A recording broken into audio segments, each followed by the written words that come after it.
Welcome to the channel, my name is Mageborn and today I'll be giving my opinion on the Diablo 4 Early Access Beta. If you enjoyed the video, please consider subscribing. I would love to hit 10 subscribers. Thank you. I would like to start by addressing the issues I raised in my first look video. For the first 5 to 10 hours there was a lot of server issues and queues. However, for me at least, these were addressed by the second day of the beta, so credit where credit is due. The character creation this time is a lot more in-depth than previous Diablo games, but is still very basic by today's standards. You have a choice between a male or a female character, and then a few basic face and hair options. You can then change tattoos and accessories, but that's about it. There is a caveat on this though. As Diablo is an isometric game, you will rarely see your character in detail, and what you do see will be covered by armor.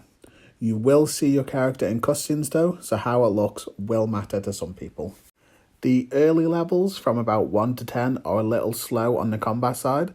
This is something I have gotten used to when it comes to action RPGs, but saying that, the combat was slower than I expected from Diablo. Without seeing how the characters perform at endgame, it's hard to really judge the combat this early, but I will say it seems like Diablo 4 is more focused on hard-hitting, choreographed abilities from enemies than a screen full of enemies. Saying that, the abilities do feel impactful and the combat so far has been enjoyable. When it comes to classes, only 3 were available for the early access beta, these being the Barbarian, the Sorcerer and the Rogue. I tried all 3 characters and leveled to max level of 25. I found the Sorcerer to be the most powerful and could clear screens with 1 or 2 buttons. The Barbarian was second to me but did feel a little weak in some areas. The Rogue was a real disappointment to me.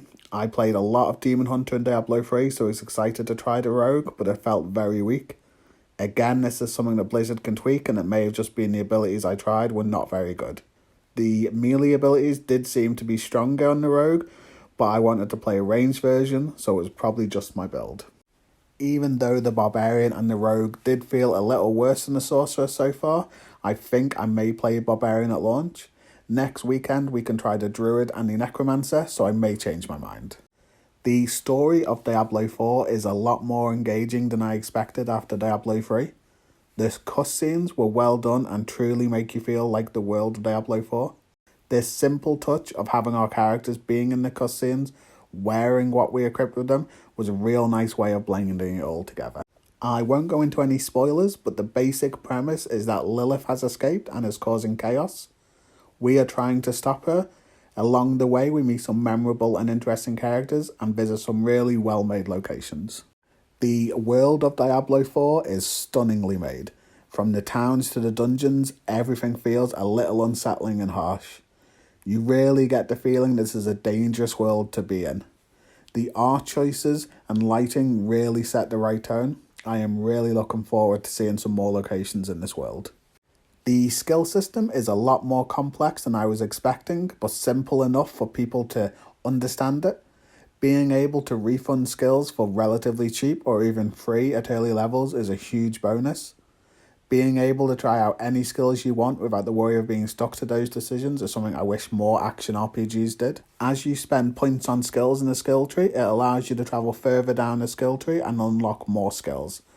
During the early access, I was able to nearly fully unlock the skill tree, so I was able to try out nearly every skill, and as I said earlier, some felt a little weaker than others, but all the skills felt good to use. I will say there was some lighting missing from skills, which I saw someone mention wasn't added in the beta yet, but will be added later. For instance, the fireball should have some form of illumination. It's a small touch that Diablo 2 Resurrected did, but adds a lot to the skill. Hopefully, come launch, it'll be there. These small touches are what make the AAA game stand out from the multitude of Diablo clones out there. The itemization surprised me. It really came down to just checking if the item had a green number or a red number. If it had a green number, then it's better, and I equipped it. This was the same for Diablo 3, and I expected a little bit more complexity for Diablo 4. But saying that, I don't want too much complexity. I think Path of Exile, for instance, went overboard on its items. The only time I may equip an item that was worse was if it added levels to certain skills. Again, we only got to see the first few hours of the game, At endgame, I'm sure having specific stats will be important. One of the systems I really liked for items was the ability to remove legendary abilities from items and add them to another. You could also unlock aspects from completing dungeons that you could then use to add to items as well, giving them legendary abilities. For instance, one dungeon gave the ability to increase the damage of Meteor, and once you complete the dungeon, you could then put that on an item. I found a dagger that increased the damage of your core abilities every time you used a basic ability. I was using this dagger for a lot of levels when I got better weapons dropped because the increase it gave was way better than the increase the new item gave. Once I found out about the ability to take the legendary power from the dagger and put it on a staff that was nearly 3 times as powerful, it really increased the damage of my character. The bosses in Diablo 4 are really fun to fight. If you make a mistake, you're probably going to die. I like this, and as long as the bosses are rewarding, then the danger is worth it. There are a couple of bosses in the game I think are a little overtuned right now.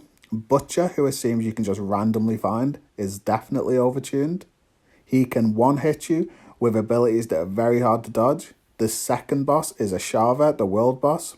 I know it's a world boss and should be hard, but I really dislike abilities that can start off screen without warning, and if they hit you, they kill you. There needs to be a change to this boss to either lower the damage of abilities that can damage you from off screen or simply give some sort of ground marker or warning. Once these issues are solved, I am really looking forward to seeing the later bosses. So to sum up my opinion of the early access beta is that I enjoyed my time and I'm looking forward to the full release. I do have some concerns when it comes to the bosses and itemization, but until we get to see the game at max level, it's really hard to judge it. I would advise anyone still unsure about buying it or not to try next week's open beta and see how the game feels for you. But for anyone that's an RPG fan, I will know I'll see you at release in June.